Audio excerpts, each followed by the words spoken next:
Heine Brothers Coffee, Heine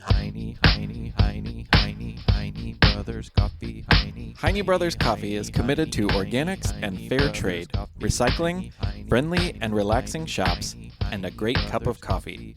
Now featuring coffees roasted in our headquarters and coffee roastery in Louisville's Portland neighborhood. If you're outside of Louisville, you can get coffee shipped to your door by ordering online at heinebroscoffee.com.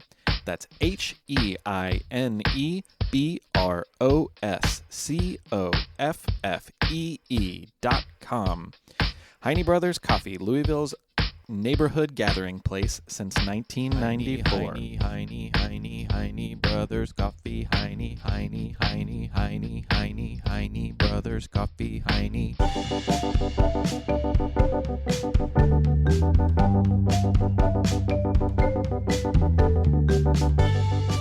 Hey everybody, welcome to episode 14 of The Past and the Curious. October 2017 marks our first full year of creating podcasts. It's a history podcast for families and kids and adults, anyone curious if this is your first listen. If you haven't listened to all of the episodes, go back, listen to the old ones. There's some really great stuff back there. Please. It's been so much fun and we're excited about the future. We're going to find ways to hopefully get you more content, but it's a lot of work to produce. We're just so happy that you are making use of it and enjoying it. So thank you. Big news on the Kids Listen front, the grassroots organization that we are so proudly a member of. There's a mobile app now, Kids Listen, you can get on your iPhone or iPad that has all of the great content. You can explore, you can find new shows, shows like Tumble, shows like Alien Adventures of Finn Caspian. And I got a shout out to Book Power for Kids because one of the stars of Book Power for Kids, Chaska, is in our episode as the voice of Charles Dickens. But on with the show. Okay, say it 3 times fast. She sells seashells by the seashore. She sells seashells by the seashore. She sells seashells by the seashore. Yeah, nailed it. We don't actually think about where tongue twisters come from very often. Peter Piper's origins may have been lost since his emergence in the early 19th century, and leave it to the woodchucks to figure out what chucking wood might actually involve. But one of the most famous tongue twisters, She sells seashells by the seashore, can be traced back to one very interesting person. She was a paleontologist before people really knew what dinosaurs were, and she made some of the most important early discoveries about evolution's origin at the age when modern kids are entering middle school. Here's our friend Heather Funk to tell you the story that she wrote about Mary Anning. Lyme Regis was a sleepy seaside town in Dorset, England before the 19th century. It was known for its beautiful ocean-facing cliffs and the charming cottages that lined its ancient, crooked streets. This began to change after 2 famous revolutions. One was the Industrial Revolution, which changed the nature of transportation in England after the steam engine was invented. The other was the French Revolution, which made the political climate on the continent of Europe unstable, to say the least. Put them together, and you get a growing number of people who could travel, but who would rather stay away from the hot spots where danger might be found. If you're anything like us, you have a shelf with souvenirs from your favorite trips you've taken. That's nothing new. As long as people have traveled, they've wanted something tangible, something they could touch to remember their experiences. This was certainly true in Lyme Regis. Instead of airbrush t-shirts, however, people brought interesting little rocks, which they called trinkets, home with them. There were a few different kinds. Snake stones looked like coiled up little serpents. Cone-shaped trinkets earned the spooky nickname Devil's Fingers. You could actually take home a vertebrae, which looked like a little piece of a spine. This last name wasn't actually far off. Vertebraes really were parts of skeletons. They belonged to the dinosaurs that had swum in the ancient sea that covered Lyme Regis millions of years ago. Richard Anning was a cabinet maker in Lyme Regis who sold these trinkets on the side to make ends meet for his family. Cabinet making wasn't the highest paid profession in those days, and the various wars in Europe that drove tourists to the English seaside caused food to become very expensive for working class families. He was married to a woman named Molly, and the two of them had 10 children. Only 2 of those children survived infancy: Joseph, who was born in 1796, and Mary, who was born in 1799. When Mary was just over a year old, something happened to her that made her a legend in Lyme Regis. A neighbor woman was holding her when a sudden storm overtook the town right in the middle of a horse show. The neighbor carried Mary under an elm tree to seek shelter with 2 other women, but the elm was struck by lightning. All 3 women who had been standing under the tree died, but Mary survived. Whoa, wait, hold on. That's some Harry Potter type stuff right there. She was like the girl who survived. Yeah, totally. As far as we know, though, she was a muggle. But still, people began to whisper that she had been spared for a reason. She must be meant to do great things. Did she? Well, yeah, that's why I wrote this story about her. Despite this fascinating beginning, Mary went on to have a fairly normal childhood for a working-class Dorset girl in the 19th century. This, of course, meant that she didn't have much of a childhood at all. As soon as she was old enough to be trusted out on the high cliffs of Lyme Regis, out she went with her father and brother, assisting in the family side gig. You might like to imagine this wasn't so bad for Mary, that throughout her life she had pleasant memories of spending long hours with her father and brother, learning the secrets of seeking these mysterious snake stones and devil's fingers high above the waves of the turbulent Atlantic Ocean. I know I do. This doesn't mean that the job wasn't dangerous. These cliffs were prone to erosion, which meant that parts of them could come crashing down at any moment. If a storm came, Richard, Mary, and Joseph had to get out as soon as they could. And there was always the risk that it wouldn't be soon enough. There was a plus side to these frightening landslides. If parts of the cliffs that the Annings had been working on came crashing down, that meant that new parts would be revealed. Who knew what wonders might lurk beneath? Mary and Joseph were forced to set out on their own after their father died in 1810. They were successful enough that they didn't starve, at least, and Molly Anning, their mother, committed to managing the trinket business full-time, selling her children seashells, not too far from the seashore. It wasn't long after this that, after a particularly heavy storm, Joseph discovered something that was both amazing and terrifying. It was a skull, 4 feet long, that belonged to some kind of creature the likes of which Mary and Joseph had never seen before. They were sure it was some kind of sea dragon. They dug the skull out. It must have been back-breaking work for a preteen girl and her older brother, but the rest of the skeleton was nowhere to be found. Mary made up her mind to find the rest of this creature. It took months and months, but finally she did. The sea dragon was 17 feet long. It turns out that Mary had discovered the body of an ichthyosaurus, which belonged to a new class of creature that scientists in London and elsewhere were just starting to formulate theories about: the terrible lizard, also known as a dinosaur.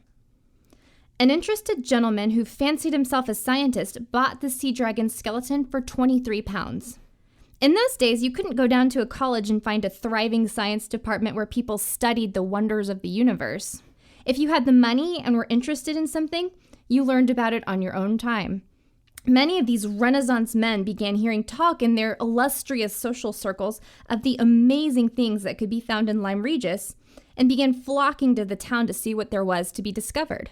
They were all fascinated by the creatures, of course, but also by the young girl who bravely climbed out onto the cliff seeking fossils, often with her little dog Tray. By the time Mary was a young woman, the fossil money had dried up for the Anning family.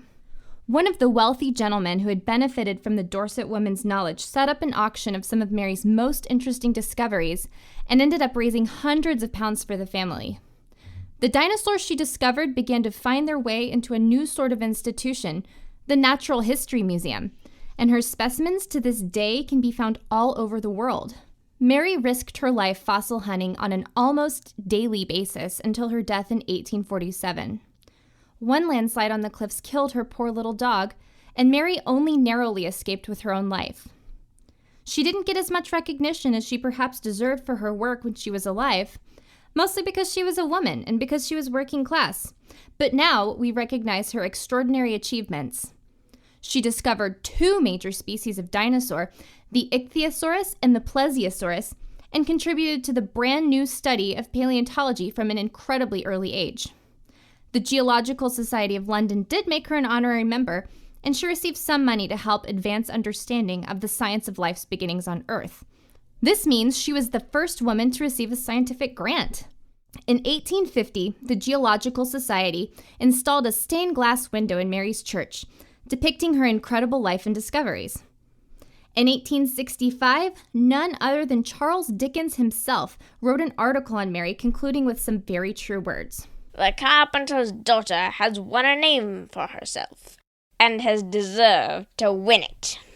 So there you have it. What you might have once thought of as another tongue twister, if you thought of it at all, tells the story of an incredible young girl and the important discoveries she made that scientists still admire her for today. From the creators of the popular science show with millions of YouTube subscribers comes the Minute Earth podcast. Every episode of the show dives deep into a science question you might not even know you had. But once you hear the answer, you'll want to share it with everyone you know. Why do rivers curve? Why did the T-Rex have such tiny arms? And why do so many more kids need glasses now than they used to? Spoiler alert, it isn't screen time. Our team of scientists digs into the research and breaks it down into a short, entertaining explanation, jam-packed with science facts and terrible puns. Subscribe to Minute Earth wherever you like to listen. Hi, friends. Are you looking for a storytime podcast with your littles? Something that has some great storytelling and maybe some conversation about it? Look no further. With Storytime with Philip and Mommy, my little guy Philip and I sit down every single day and read a story together. And we, of course, want you to join us. Grab your copy of the book, sit down, let's read it, and let's talk about it. We'll learn new words, we'll learn new ideas, and then we'll learn how we can use those stories in our lives. It's a lot of fun. Classics like Little Golden Books or Berenstain Bears, all the way up through the newest phenomenons like Bluey. We talk about them and we have a lot of laughs. It's a great time and we hope that you can come and join us. So please look for us and subscribe wherever you get your podcasts. Storytime with Philip and Mommy.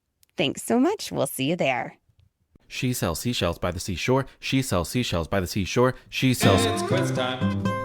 It's quiz time. It's quiz time. Time.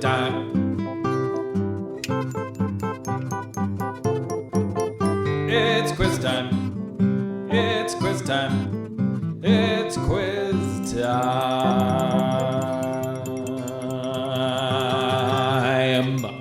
Question number 1.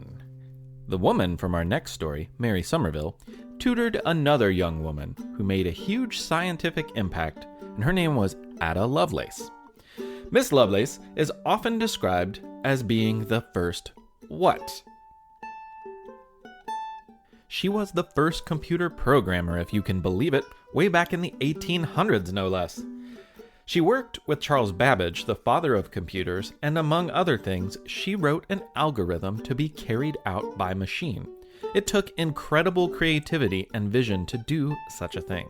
And she'd probably be amazed to see what we can do today. Question number 2.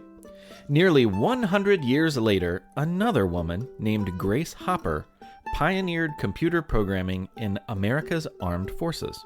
Do you know what branch of the military Grace Hopper was a veteran of?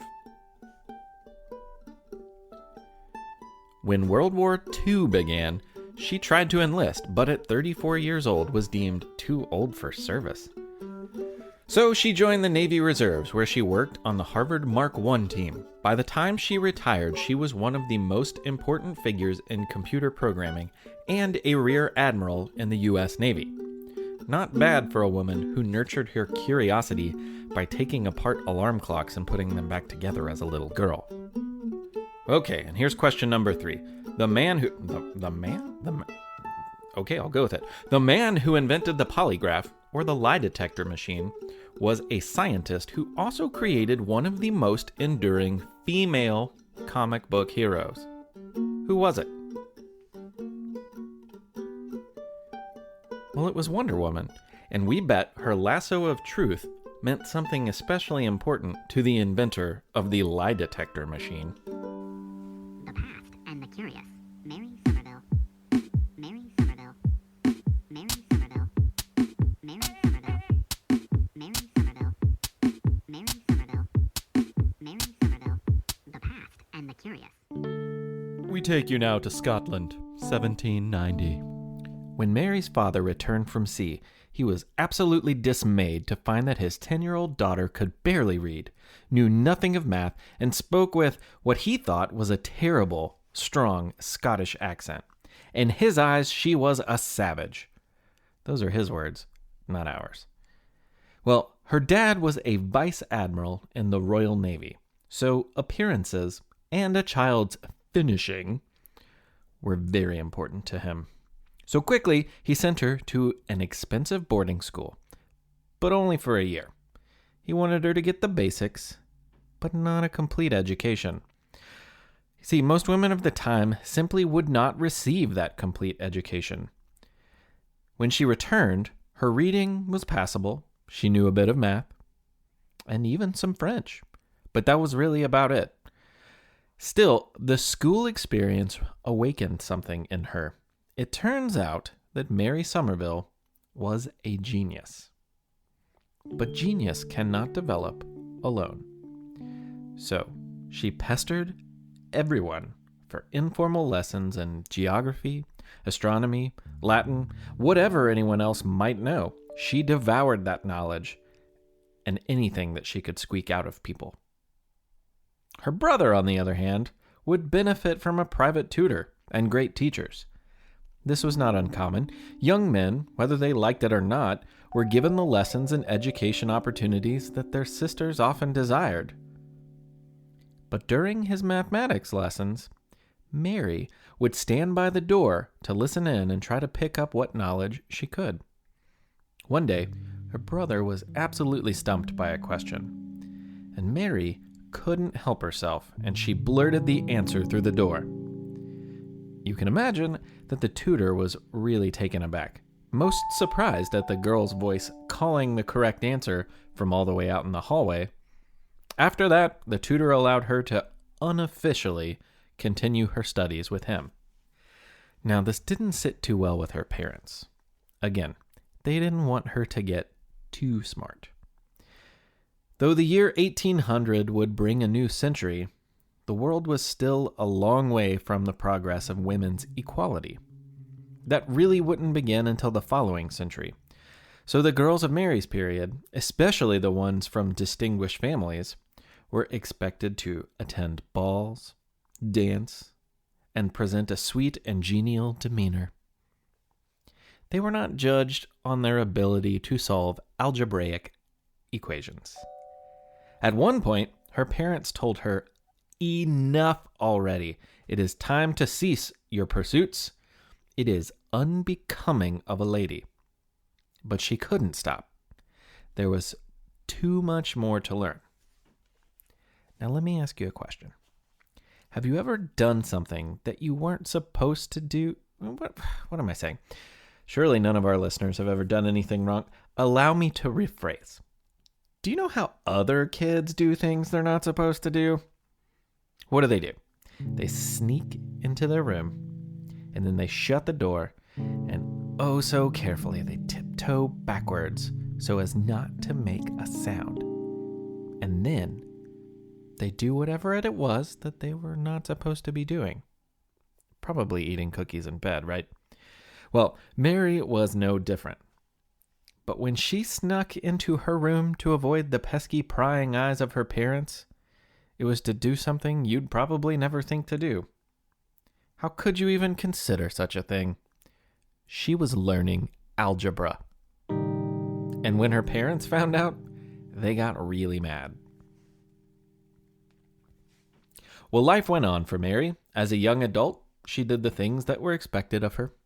She married, she had kids, and she began a life. Sadly, when her husband died, she was only 26 years old, and she returned to her home in Scotland. She was left with enough money to live without great worry, so she immersed herself in the things that brought her comfort. Mostly some light reading, plane and spherical geometry, conic sections, astronomy, some of Newton's Principia. Remember when we said that she was a genius? Well, she was an autodidact too. The word autodidact comes from the Greek roots autos, which means self, and didactos, which means teach. So the word describes someone who teaches themselves and usually refers to a high level of knowledge. You wouldn't use the term to describe someone who's a doctor in their field. But if there was someone who knew as much as that doctor and learned it largely outside of formal training, well, you might call them an autodidact. When she remarried to Dr. William Somerville, thereby becoming the Mary Somerville that we know and remember today, she moved to London, where her new husband was a part of a scientific circle and a member of the Royal Academy. As smart and respected as he may have been, he was always very clear about the fact that his wife was far more brilliant than he was. And because of this, Mary met, conversed with, and impressed nearly every scientific mind in England. To her surprise, one day she got a letter from a friend who knew she had a unique and important ability. This man belonged to the hilariously titled Society for Diffusing Useful Knowledge. He believed that a new, important, and quite dense book, Mécanique Céleste, was a book that no one really understood, but probably should. In his estimation, maybe 10 people in all of England really understood it. It was technical, dry, and complex, and it would require the reader to understand all of the math the author used before they could find the useful knowledge, which in and of itself was quite a lot to tackle. But he knew Mary could understand it, and more importantly, he knew she could explain it so most other people could understand it too. Soon enough, she agreed to try writing a book explaining this other book about celestial mechanics to the common folk, but only on one condition. If her book wasn't good enough, and neither she nor the Society for Diffusing Useful Knowledge was happy with it, then the manuscript would be burnt, and nothing more would be said about it ever again. But it would not burn. Both parties were satisfied, and it turns out that the common folk, well, they were too. The book would sell out in its first pressing and then continue to do so many more times over. This really made a name for Mary, as she was bringing science to the masses, sort of like a Neil deGrasse Tyson of her day. Mary published several important works of her own, as well as more explanations of other people's dense and complex scientific discoveries. So take note and never stop learning. Mary actually published a work the year she turned 80 and continued to edit and revise her manuscripts until she died in 1872 at the age of 91 years old. But that's not all she would be remembered for. It turns out that she, Mary Somerville, the girl who couldn't read when she was 10, the girl who later had to sneak algebra studies locked in her room, the woman who didn't really get serious about the sciences until she was a 26-year-old widow, well, many people claim that she was the first person to be called a scientist. Before this, it was common to call people natural philosophers or men of science. The problem with calling her a man of science should be obvious to you. But there were philosophers who did not agree with their term being used to describe these would-be scientists and what they were doing. It was totally different from philosophy. In 1834, a man named William Whewell wrote a review of one of Mary's books, and he was very impressed with her ability. In his eyes, Mary's knowledge was broader than most in the field. Her work brought together geology, chemistry, mathematics, physics, and more. She understood and wrote in a way much like an artist could, connecting unrelated things and taking inspiration from the word artist and combining science. The term scientist was settled upon. According to the Oxford English Dictionary, it was the first time the word would ever be written, and it was used to describe Mary. The word scientist certainly beat some of the other terms Whewell and his cohorts threw about. I don't know why they didn't settle on my favorite one, though. Nature poker. Mary Somerville, nature poker. Now, nature poker or not, Mary Somerville did enjoy many awards and honors during her life, but has also been immortalized today by having a college, an island, and even a crater on the moon named in her honor. So, think of Mary the next time you're gazing at the moon or poking around in nature.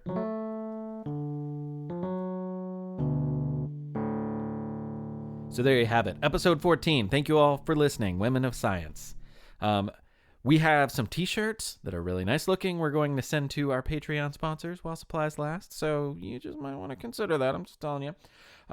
Tell somebody about our show. We would love it. And give us a review on iTunes. That helps immensely. So our song this week before we go. The song isn't in the Great American Songbook, but it's a great song. More modern. What else would it be but She Blinded Me with Science? This is an arrangement, an instrumental arrangement by a band named Squeezebot, featuring Todd Hildreth on accordion, Meg Samples on drums. This recording has Brandon Johnson on the tuba, and Mick Sullivan, that's me, on the banjo. Hope you enjoy.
Science, science, science, science, science, science, science.